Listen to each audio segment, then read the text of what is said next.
All right, let's talk about marketing. One of the things you need to keep in mind when you're talking about your offers is that the client is going to be looking at your stuff, and what they're looking for is someone who understands them. An example of this would be to describe something that they want very much.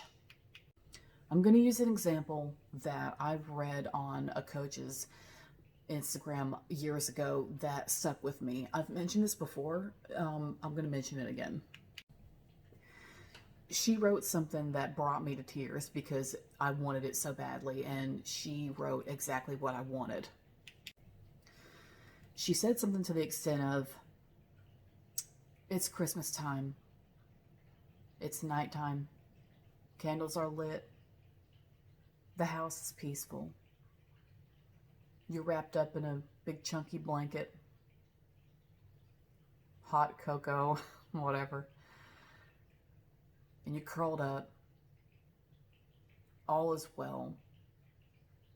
Gifts bought, champagne bought, children taken care of, bills paid, bank account maintains 10 grand after you've spent so much on everything else. Cars fixed, running well. Everything's taken care of. And you have tears of gratitude coming down your face."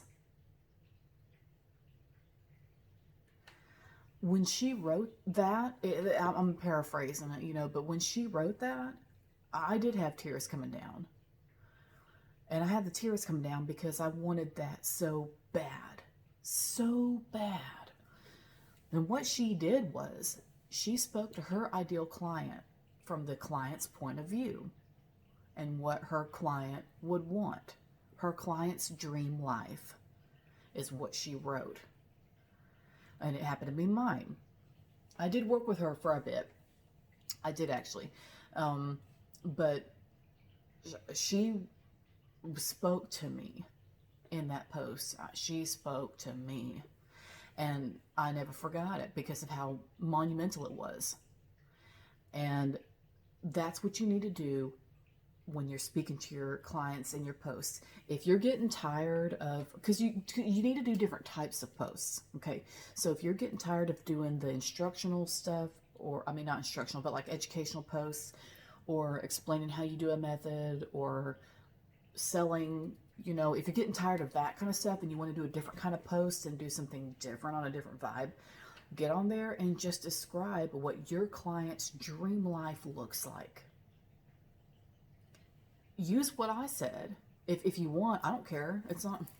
Wasn't my information. I doubt she'll care too, I doubt she'll care either, but use their point of view and just describe your client's dream life and how good they feel after the transformation. Don't mention the transformation. Don't mention your workings. Don't mention your magic or your offer or anything like that. Nothing about you.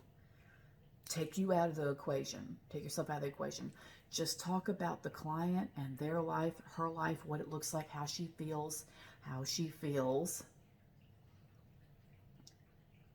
after how far she's come. Okay? And at the tail end, you're going to say, "This is what it's like after working with me when we do da-da-da-da. Clearing, whatever. Spell, whatever it is that you offer. This is what it's like. If this is what you want, this is what my service, the da-da-da-da, is going to provide." Right? Okay, so that's what you need to keep in mind, is describe their dream life. And it's okay to bring them to tears, because that post that coach wrote that time, that brought me to tears. That was years ago when I read that. I still remembered it because of how huge it was, how impactful it was. All right? So that's something to consider, is to write something from their point of view, from the client's point of view, and her transformation and what her life will look like after she gets what she gets from you. And then at the tail end, at the very bottom, you're going to mention your offer and say, this is what you get when you work with me and we do blah, blah, blah, blah. Comment below for the details. Comment whatever, transformation, something. Give them a buzzword. Comment this at the bottom, and I'll give you the details, and just leave it at that. And watch people who vibe with that, who say, "Oh shit, that's what I want," because they will. You just have to put it out there. Show who you want to work with, and show what their life is like when they're done with you.